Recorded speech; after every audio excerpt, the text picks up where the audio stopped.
Good morning.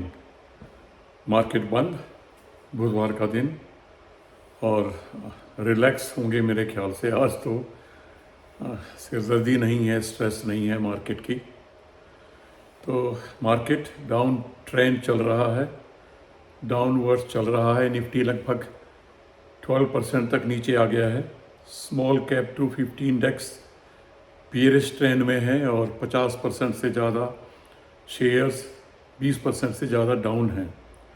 मुट्ठी भर ऐसे हैं जो 10% के करीब कम हुए हैं, और 54 स्टॉक ऐसे हैं निफ्टी 500 में जो मुनाफे में चल रहे हैं। तो जिन लोगों को आदत थी, हैबिचुअल थे, जो डबल डिजिट का मुनाफा बुक कर रहे थे, अपना डबल डिजिट का XIRR कमा रहे थे, और स्ट्रॉन्ग परसेप्शन था, कन्विक्शन था उनका कि हमारा तो पोर्टफोलियो ज़बरदस्त है, एब्सोल्यूट रिटर्न देगा, तो उन लोगों ने सोचना शुरू कर दिया होगा अपना बाई एंड होल्ड स्ट्रेटजीज़ को, कि हमें सोचना चाहिए कि नहीं सोचना चाहिए। चलिए, इमोशनल होने की ज़रूरत नहीं है। टाइम आपसे पूछ रहा है, आप अपने पोर्टफोलियो में झांकिए, स्ट्रक्चर को देखिए, ये लॉन्ग टर्म है या शॉर्ट टर्म है, ये भी डिसाइड कीजिए। और आपको क्या ये गिरावट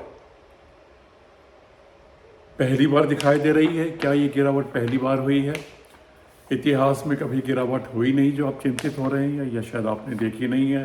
फिर आपकी एंट्री कोविड के बाद हुई है, तो इसका मतलब आपने ये देखी नहीं है, तो शायद आपको ज़्यादा पेन होगा मेरे ख्याल से।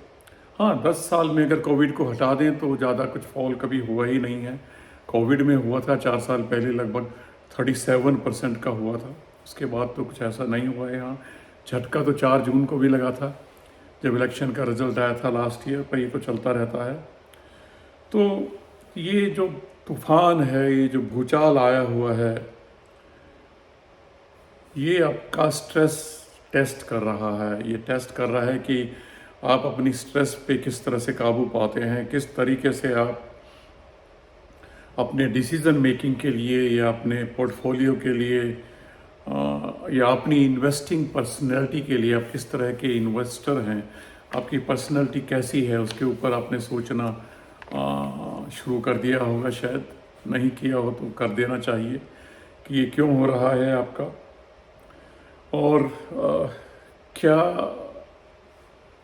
बड़ा अच्छा पॉइंट है ये। क्या आपने सचमुच में पोर्टफोलियो बनाया है, या बस स्टॉक्स को जोड़ते जा रहे हैं, जोड़ते जा रहे हैं, जोड़ते जा रहे हैं, कि पॉपुलर जो स्टॉक्स हैं वो आपने इकट्ठा कर लिए, आपको पता ही नहीं कि पोर्टफोलियो कैसा होना चाहिए, पोर्टफोलियो का मेरा एम क्या है, मुझे किस तरीके से प्लान करना चाहिए। तो क्या आप अपने करियर एस्पिरेशन के लिए, उम्र की स्टेज के हिसाब से, फैमिली स्ट्रक्चर के हिसाब से, अपने फाइनेंशियल गोल्स के हिसाब से, और अपना यूनिक रिक्वायरमेंट के हिसाब जो आपने पोर्टफोलियो को बनाया है, या वो लोगों का जो ऐसा है उनसे मिलता जुलता आपको दिखाई देता है, या आपके विचारों पर, आपकी प्लानिंग पर, आपके गोल्स पर खरा उतर रहा है? कहीं ऐसा तो नहीं सुनते रहे जो पॉपुलर हैं, जिक्र होता रहा, मेरे जैसे बोलते रहे, और आप धड़ाधड़ इकट्ठा करते रहे? क्या आप अपने पोर्टफोलियो पे भरोसा रखते हैं? क्या आपने अपनी होल्डिंग को क्वेश्चन मार्क लगाना शुरू कर दिया है, क्वेश्चनिंग शुरू कर दी है आपने? क्या आप डाइवर्सिफाइड हैं, या ओवर एक्सपोज्ड हैं किसी सेक्टर में, या अपने किसी स्टाइल के लिए, या किसी एसेट क्लास के लिए? और डाइवर्सिफिकेशन तो मैं आपको हमेशा से बोलता रहता हूँ, डाइवर्सिफिकेशन का मतलब ये नहीं है कि शेयर मार्केट में पैसा लगा है और आपने अलग अलग सेक्टर्स में लगा दिया, दैट इज़ नॉट डाइवर्सिफिकेशन। क्योंकि जब शेयर मार्केट गिरेगी तो सबको लेके डूबेगी। वो बात अलग है कि कुछ लार्ज कैप होंगे या बड़े हैवी वेट्स होंगे, कम गिरेंगे, मिड कैप, स्मॉल कैप कुछ ज़्यादा गिरेंगे, लेकिन गिरेंगे तो सभी जब तूफान आएगा। तो डाइवर्सिफिकेशन ऐसा भी नहीं है कि आपने मल्टीपल फंड ले लिए, मल्टीपल स्टॉक ले लिए, और आप ये कहते हैं कि डाइवर्सिफाई हो गए। कभी कभी क्या होता है, उसे तो शायद भगवान ना करे किसी के साथ हो। कुछ लोगों का म्यूचुअल फंड पे बड़ा भरोसा होता है। आप 15 साल की या 10 साल की SIP करते आ रहे हैं, लगातार 20,000 25,000 जो भी आपकी श्रद्धा है आप करते आ रहे हैं, और 9 साल हो गए हैं। 1 साल के बाद आपकी मैच्योर होनी है SIP, आपको लाखों रुपए मिलने हैं या 1-1.5 करोड़ का जो गोल है, जिसके हिसाब से कैलकुलेशन करके आपने SIP की थी, वो 1 करोड़ आपको मिलने वाला है।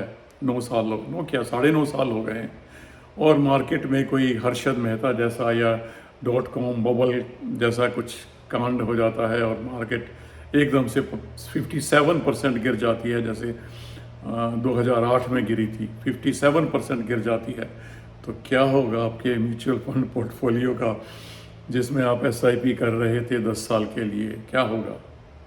तो कुछ भी हो सकता है, जो चाहे म्यूचुअल फंड हो चाहे स्टॉक्स हों, सुरक्षित कुछ भी नहीं है जब तक आपने डाइवर्सिफाई नहीं किया हुआ है। डाइवर्सिफिकेशन भी एक हैजिंग है सिर्फ, जो आपको एक जगह की इन्वेस्टमेंट के लॉस से हैज कर रहा है। जैसे गोल्ड एक बेहतरीन हैज है, सोना एक हैज है, चांदी एक हैज है, जो अगर आपके पास है तो it's about balancing return drivers, और जो सब आपको रिटर्न ला के दे सकें। अगर हम देखें, हम पिछले 10 सालों के रिटर्न देखें तो निफ्टी ने हमको 12% दिया है, मिड कैप 150 ने 16.62 दिया है, स्मॉल कैप 200 ने 13.59 दिया है, निफ्टी 500 ने 12.72 दिया है, गोल्ड ने केवल 7.64, और गवर्नमेंट जो सिक्योरिटीज़ हैं उन्होंने 8.7 दिया है।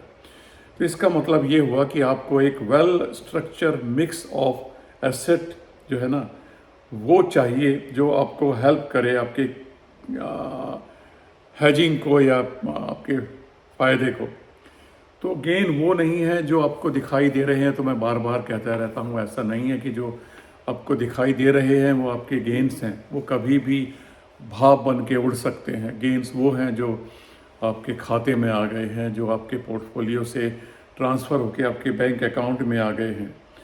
तो गेन वही होते हैं, इसलिए बार बार पार्शियल प्रॉफिट बुक करना ज़रूरी होता है। अगर आपका 100-150% हो गया है तो पार्शियली बुक कीजिए, कैपिटल को फ्री कीजिए और आगे चलते रहिए। तो इसका मतलब अब सिनेरियो क्या है? मिड कैप और स्मॉल कैप ओवर वैल्यूड हैं, लार्ज कैप थोड़ा सा कॉन्फिडेंस दे रहे हैं, कंफर्ट जोन में हमें ला रहे हैं। अनसर्टेनिटी है अर्निंग के ऊपर, कंपनियों के रेट अर्निंग्स अच्छी नहीं रही है, रेट कट का भी नहीं पता है, और जियोपॉलिटिकल सिचुएशन भी कुछ नहीं पता है क्या हो सकता है, रुपी वोलेटाइल है। उसके बाद जियोपॉलिटिकल के अलावा गोल्ड भी जो है, इसके पीछे भी लोग भाग रहे हैं। थोड़ा सा इन्फ्लेशन के प्रति हेजिंग तो कर सकता है, लेकिन कोई गारंटी नहीं है कि आपको ये प्रॉफिट दे। तो हम करें क्या, आखिर करना क्या चाहिए हमें एक समझदार निवेशक होने के नाते?